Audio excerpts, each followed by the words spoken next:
Welcome to Homestead Corner. I'm Jenny, and today we are going to be whipping up curried squash soup, meal in a jar.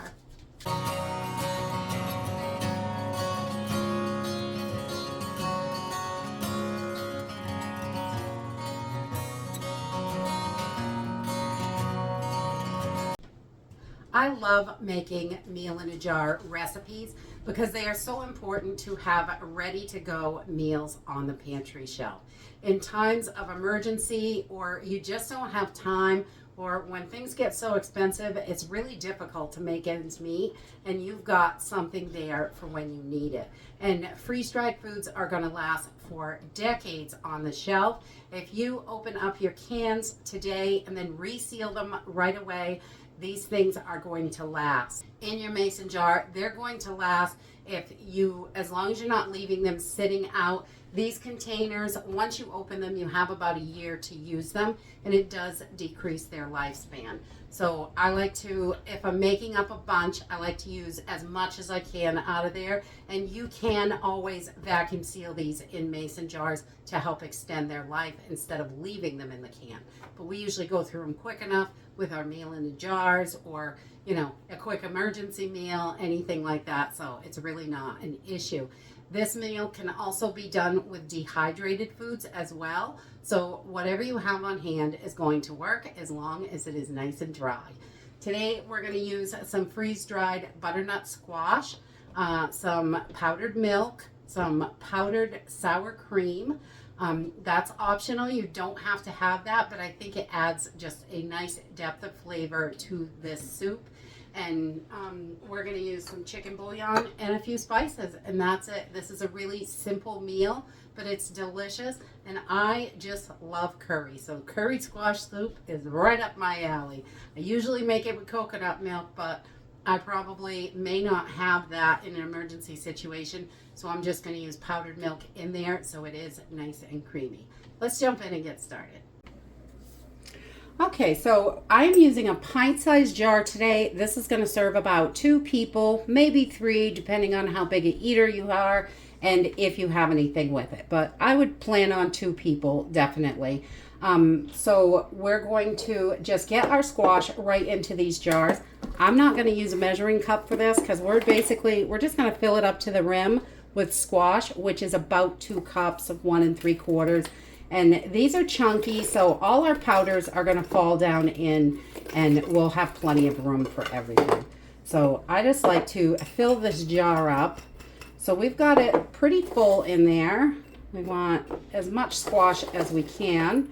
And this is going to make 3 to 4 cups of soup, depending on how thin you like it.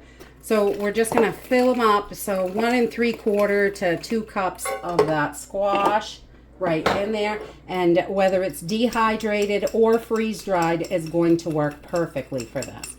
You may not need quite as much when it's dehydrated because it does shrink up a lot. You could probably just go with 1 1/2 to 1 3/4 cups if you're using dehydrated. And then we're going to add our instant milk to this. Any milk powder is going to work because we are going to boil this. And I'm going to put 4 tablespoons of milk in here. I just want this to be creamy. I normally make curried squash soup fresh, and I use coconut milk in it, but we're going to do powdered milk today because this is going to be able to sit on the shelf for decades, which I love. And we can just grab it and add water when we're ready. So 4 tablespoons of powdered milk. And you can just shake those, and those powders will go right down. And we're also going to add some sour cream powder. This really helps boost up that flavor. So I'm going to put 2 pretty heavy tablespoons in there. Maybe 3 regular tablespoons, but 2 heavy ones. We'll just do that because that's easy.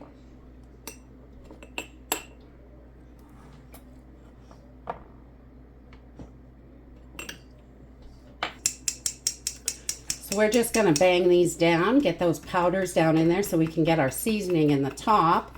And, be sure to hit it extra hard and get it all over the place because that's what makes it taste good. Messes. I'm a slob when I cook. I can't help it. And then we're going to do 1 teaspoon of chicken bouillon, and you can use any one you like. Whatever bouillon you like is going to work for this.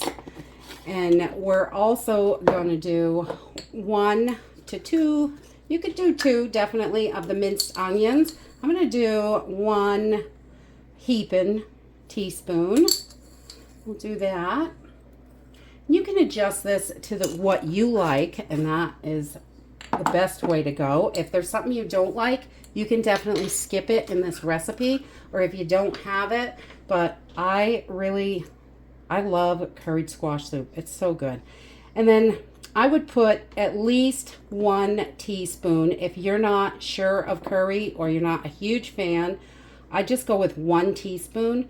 But I really love curry, so I'm going to bump this up to 2 teaspoons because I just can't get enough curry. I love it. Chicken curry, curried squash, curried rice, curried lentils. Oh, bring on the curry. And then I'm going to do about a 1/2 teaspoon of ground ginger in here because that always adds a nice little zap of flavor in there.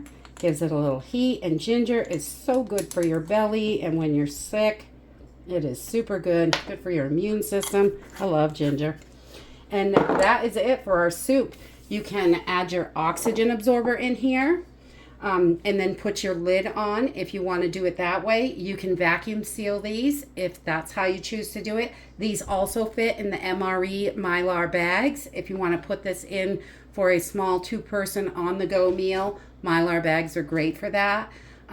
So however you want to store this, you can. You just want to make sure it's nice and airtight so it will last the longest on the shelf. But right now, we're going to run over and cook one of these up.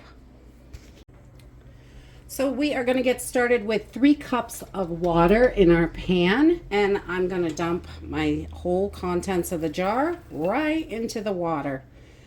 And then I like to use a whisk whenever there's a lot of powders to make sure that those are all broken up and there's no clumps or anything, because, you know, a big clump of dry mix when you're eating is not delicious. So we're just going to get these all underwater, and they will kind of stay under once they start to get wet. Takes a minute though. This is just a small, I think this is a 2-quart pan or something. It's not very big, maybe a 1 quart. It's a very small little pan, but this will feed about 2 people. And I like 3 cups of water for this recipe because I like it a little bit thicker, but you could definitely go with 4 cups if you like it thinner. Up to you, I would say. Just do however you like it. And if you want it even thicker than I like it, you could add a little bit less water. But we want to bring this up to a boil, and then we're going to let it simmer for, I don't know, like 6-7 minutes until everything is nice and soft. Okay, so once you have brought this up to a boil and then simmered it for 6 or 7 minutes, I just like to test the squash and make sure everything is nice and soft. And when it is, you can turn that heat off. In an everyday situation, I'd put an immersion blender in there and make this really smooth. But in an emergency situation, you're probably not going to have any extra power if you have any at all. So a potato masher, just to mash this up and make it as smooth as I can, but it'll still have some texture, and that's okay. But I would just mash this up the best you can, and it's still gonna taste delicious. So we're just gonna mash this and let it sit for a couple minutes, let all those flavors get together, and get this as smooth as we can. And that's it. This soup is really simple and easy. It does get a little bit thicker if you're able to use the immersion blender, because that squash helps thicken it up. So, but this is still pretty good. It's got some texture in it, which is great. It's nice. It's got that squash texture, but it is delicious. I absolutely love it. I topped mine with a little bit of soup crackers, but whatever you like on your soup, you could put that on there, definitely.